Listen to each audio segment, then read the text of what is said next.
سارے ماحول پر تیرا کنٹرول اور تیرا قبضہ ہے. ساری ڈسٹربنس چاہتی ہے. تیرے پاک فرشتے ہمارے گرد قیامت سے ہو جائے تو ہمیں آگے پیچھے سے گھیر لے. تیرا ہاتھ ہمارے اوپر ٹھہرا رہے. اس علاقے کے معطل و دفع ہو جائے یسوع کے نام سے. کلام کے بیچ کو اٹھانے والے پرندوں اور تو میں یسوع کے نام سے اس جگہ سے اس ماحول سے دفع ہونے کا اور نکل جانے کا حکم دیتا ہوں. ماحول بالکل ساکت ہو جائے, نارمل ہو جائے. خدا تیرے پاک فرشتے ہمارے گرد آ جائے تو ہمیں آگے پیچھے سے گھیر لے. تیرا ہاتھ ہمارے کو ٹھہر جائے.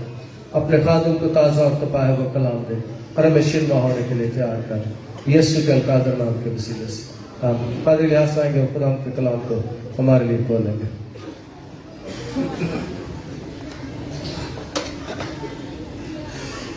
ہاللیلویا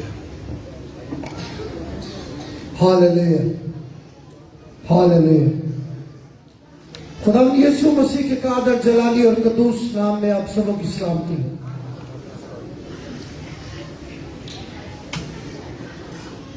خدا ان کی شکر گزاری کرتے ہیں کہ اس نے آج ایک بار پھر سے کنونشن کے اس دوسرے دن پر ہمیں اپنے کلام کو سننے اور سیکھنے کے لیے بلایا ہے.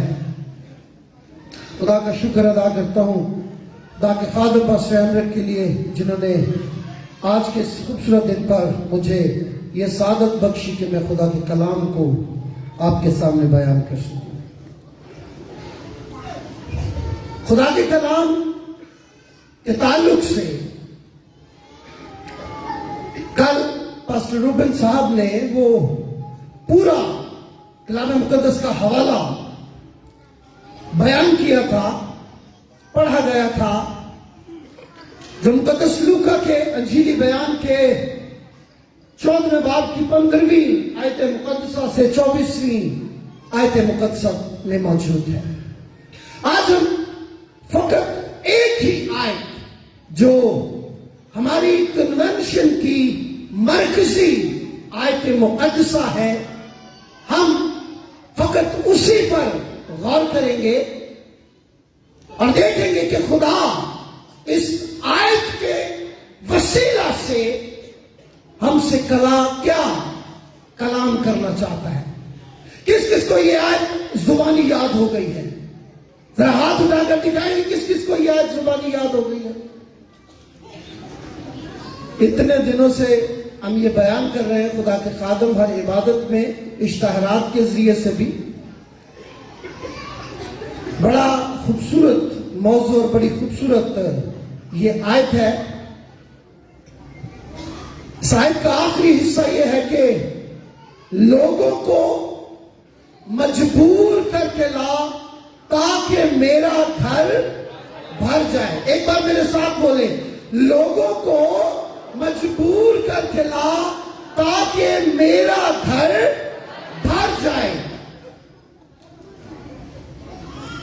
پاسبانی خدمت میں جب مختلف گھروں کا ہم وزٹ کرتے ہیں, مختلف گھرانوں میں خاندانوں میں جاتے ہیں, بڑی خوشی کے ساتھ ہمارا استقبال کیا جاتا ہے اور اپنی حیثیت سے بڑھ کر ہماری خدمت کرنے کی کوشش کی جاتی ہے. یاد رکھیے یہ لازر کی بہن مرتھا کی خدمت ہے.